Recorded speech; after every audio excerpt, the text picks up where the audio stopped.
بعض لوگ کہتے ہیں کہ پاکستان بننا کوئی بڑی مفید بات نہیں ہوئی، خاص طور پہ وہ لوگ جنہوں نے مائیگریٹ کیا، کچھ لوگ ادھر رہ گئے، کچھ لوگ ادھر سے آ گئے، ان کی تقسیم ہو گئی. اور جس برے حالات میں ہم آئے، خود میں تو اس وقت 2.5-3 سال کا تھا، تو اور میری بہن 6 سال کی تھی، تو میں ایک بس پہ بیٹھ کر اب آئے تو میرے فادر نے میری بہن کو کہا، جو مجھے بتایا گیا کہ مجھے تم نے یہاں پتا جی کہنا ہے اور ماتا جی کہنا ہے، کہ اگر کسی کو یہ معلوم ہو گیا کہ ہم مسلمان ہیں تو we will be no longer living over here, we will be massacred. تو وہ جب پاکستان بن گیا تو وہی لوگ سامنے آ گئے جن کا پاکستان سے کوئی تعلق نہیں تھا، جن کے مقاصد گھوڑے دوڑا کر زمینیں جمع کرنی تھی، اکٹھی کرنی تھی، جاگیریں لینی تھی، وہ جاگیردار سارے سامنے آ گئے. قدرت اللہ شہاب کو آپ لوگوں نے پڑھ رکھا ہے، میں نے بھی پڑھ رکھا ہے، آپ لوگوں نے ان کو پڑھتے ہوئے دیکھا ہوگا کہ کیا صورتحال تھی. اور پھر وہ منٹو، سعادت منٹو نے بہت سے افسانے جو لکھے ہیں کہ پاکستان بنتے ہی وہ اللہ کے نیک بندے جو اللہ اللہ کر رہے تھے، وہ بچیوں کو عصمتیں لوٹنے لگ گئے، جو خوراک، جو بلینکٹس، جو اسسٹنس جو لوگ آئے تھے ان کو مل رہی تھی، وہ گھر جانے لگ گئی just after 1-2 months. What a tragic scene it was, how moving it was. تو ہمارے ساتھ ہوا یہ کہ ہمارا نعرہ تو خیر ٹھیک تھا، کیونکہ ہم اگر پاکستان نہ بنتا تو آپ جانتے ہیں کہ India, the Hindus would have been always in majority. They were many more than we were, probably 1-3 or 1-5. There was a ratio of 1-3 and 1-5. تو اگر ڈیموکریسی یہاں چلنا تھی تو Congress would have always won. مسلمان سامنے نہیں آ سکتے تھے کیونکہ وہ مائنارٹی میں تھے. تو اسی لیے ہمارا تو اس اعتبار سے تو فائدہ ہوا ہمارا بہت سا. کوئی پرائم منسٹر بن گیا، کوئی چیف منسٹر بن گیا، کوئی کمشنر بن گیا، کوئی ڈپٹی کمشنر بن گیا، ہم پروفیسر بن گئے، آپ کچھ اور بن گئے. یہ ہم نے بڑے فائدے اٹھائے. اور کچھ لوگ ایسے تھے جو ابھی تک کاسے گدائی ہاتھ میں لیے پھر رہے ہیں، ان کے اثر رسوخ نہیں تھے، وہ جاگیردار نہیں تھے. تو یہ جو صورتحال ہماری پیدا ہو گئی، تو پھر یہ تو مغربی پاکستان میں بات کر رہا ہوں. جب مغربی پاکستان میں یہ صورتحال تھی تو ایسٹ پاکستان میں جو کچھ ہوا وہ اس سے مختلف کیسے ہو سکتا تھا؟ وہ لوگ جو اپنے ویسٹ پاکستان سے سنسیئر نہیں تھے، اپنے کوس سے سنسیئر نہیں تھے، وہ بھلا 1600 کلومیٹر دور رہنے والوں سے کیسے سنسیئر ہو سکتے تھے؟ East Pakistan was not governed by East Pakistanis, it was governed by West Pakistanis. اور وہی ہمارے ہاں چونکہ we were not that way highly moved motivated people. یہ تو موٹیویشن ہوتی ہے، اعلیٰ اقدار آپ کے سامنے ہوتے ہیں.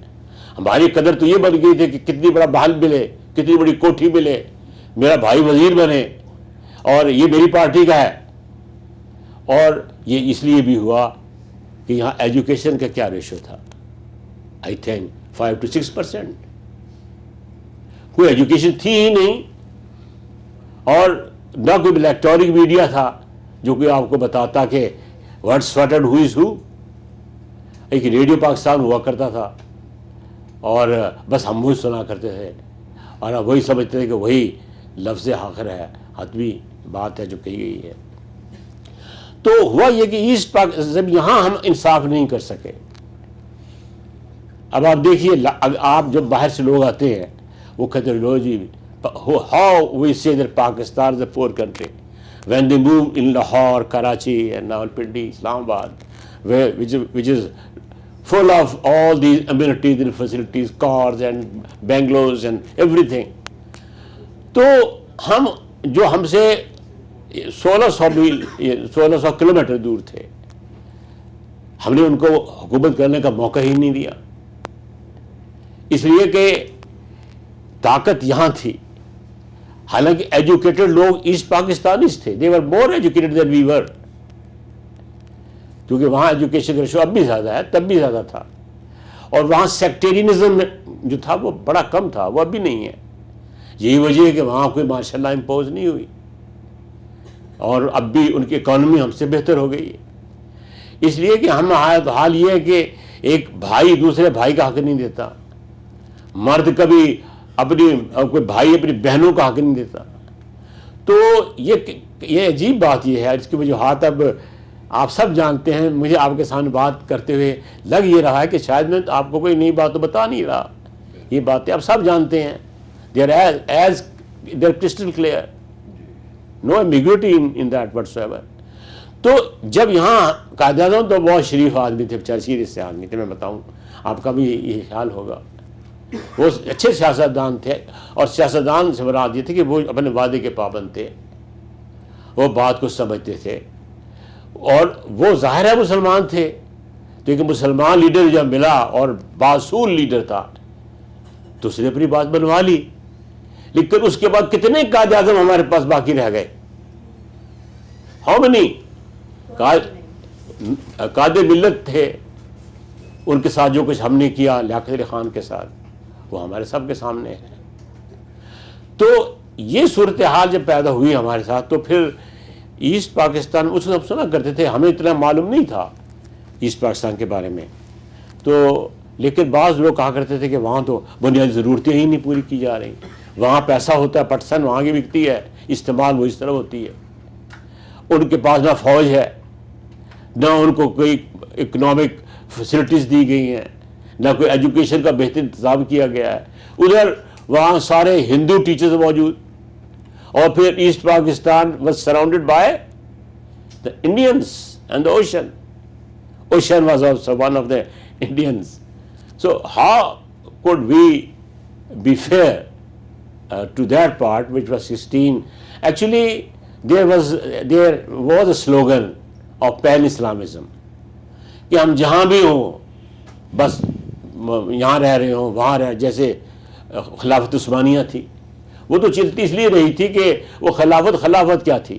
جب کوئی بادشاہ بنتا تھا تو وہ ایک ان کے لیے کچھ تحائف بھیج دیتے تھے خلیفہ صاحب کے لیے، اور پھر جو چاہتے کرتے تھے، جس طرح چاہتے وہ کرتے تھے. یہ جتنے لوگ یہاں محمود غزنوی کے بعد غوری، یہ تو غلط، یہ لوگ جتنے بھی آئے ہیں یہ کہاں سے آئے تھے؟ باہر سے آئے تھے. ان کا تو انڈیا سے تعلق ہی کوئی نہیں تھا، یہاں کی سوائل سے کوئی تعلق نہیں تھا. تو ہماری صحیح ایجوکیشن نہیں ہو سکی. اور مسلم لیگ کس لیے بنی تھی آپ جانتے ہیں، 1906 میں بنی.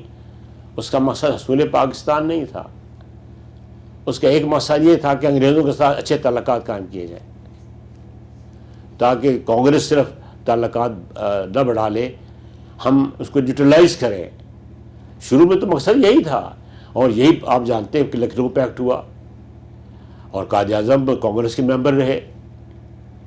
صرف علامہ اقبال تھے جنہوں نے 1907 میں یہ کہا تھا کہ مجھے یقین ہے کہ اب ہندو اور مسلمان اکٹھے نہیں رہ سکتے. یا اس سے پہلے زبان کے حوالے سے سر سید احمد خان نے 1867 میں وہ کمشنر تھے، کیا علاقہ تھا وہ، تو ان کو کہا کہ جب وہ دیوناگری میں اردو لکھنا چاہتے تھے تو سر سید نے کہا کہ اب ہندو اور مسلمان اکٹھے نہیں رہ سکتے. اسی لیے سر سید نے منع کیا تھا مسلمانوں کو کہ وہ کانگریس کو جوائن مت کریں. لیکن قائد اعظم کا خیال تو بہت دیر تک یہ رہا کہ ہم اکٹھے رہیں گے. He was supposed to be an ambassador of peace. اور ہمارا تو علیحدہ ہونے کا کوئی ارادہ اتنا زیادہ نہیں تھا.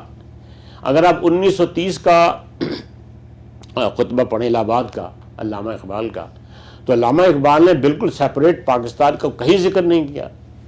پاکستان کا لفظ خیر آیا ہی بعد میں ہے. وہ کہتے تھے کہ ٹھیک ہے، there should be those provinces which are in majority of the Muslims, they should be governed by the Muslims. So there can be a Muslim area within British rule or without British rule. There was no idea of a complete and independent state. خطبہ آپ نے پڑھ رکھا ہے، بہت سے لوگوں نے پڑھ رکھا ہے. اچھا پھر جب 1940 کی قرارداد پاس ہوئی اس میں کیا لکھا ہوا تھا؟ There would be 2 states, independent 2 states. یعنی اگر ہم علیحدہ 2 ہو رہے تو وہ بالکل ایسٹ پاکستان اتنا آزاد ہونا چاہیے تھا جتنا کہ ویسٹ پاکستان. وہ آئیڈیا ایک کو فیڈریشن کا تھا, فیڈریشن کا نہیں تھا. لیکن بعد میں وہ اسٹیٹس کا لفظ 2 states کا لفظ ختم کر دیا گیا. اور پھر کانگریس نے مذاق اڑانا شروع کر دیا, لو جی ان کا تو پاکستان بن گیا ہے. وہ رحمت علی چودھری رحمت علی صاحب نے جو لکھا تھا ناؤ اور نیور, تو اس میں لفظ پاکستان انہوں نے استعمال کیا تھا جو کہ مسلم لیگ نے قبول نہیں کیا تھا. لیکن پھر جب کانگریس کے اخبارات لکھنا شروع کر دیا کہ جی یہ تو پاکستان ہے, وہ جو اس طالب علم نے بیان کیا تھا, تو بس یہ آہستہ پاکستان بن گیا. تو ہمارے سامنے آئیڈیلز نہیں رہے ہیں, ماڈلز نہیں رہے ہیں. جو حکومت آئی ہے اس نے کیا کچھ کیا ہے اس کی بتانے کی ضرورت نہیں ہے. پھر یہاں ماشاء اللہ امپوز ہو گئی, اس کے ذریعے سے جو کچھ ہوا وہ آپ کے سامنے ہے. تو ایسٹ پاکستان کا سیپریٹ ہونا جو ہے نا اٹ واز نیچرل, چونکہ جب آپ نے پہلے ہی 2 states کا ذکر کیا تھا 2 states ہی لینی چاہیے تھی. لیکن ہم تو انہیں میجورٹی ملنے کے باوجود بھی حکومت دینے کے لیے تیار نہیں تھے. اور پھر ہندوستان چاہتا تھا کہ پہلے اس کو ذرا 2 حصے تو کر دیں, جب 2 حصے ہوں گے پھر ہم 4 بھی بنا دیں گے, ہم 6 بھی بنا دیں گے. تو اور وہ ظاہر ہے وہ کہتے تھے یہ کہاں سے آ گئے باہر سے, یہ نہیں تو وہاں بحر عرب میں پھینک دینا چاہیے, یہ تو ہندیتوا, وہ جو سارے ہندو وہ تو اسے یہی پرچار کرتے رہے اور یہی پرچار اب بھی کر رہے ہیں.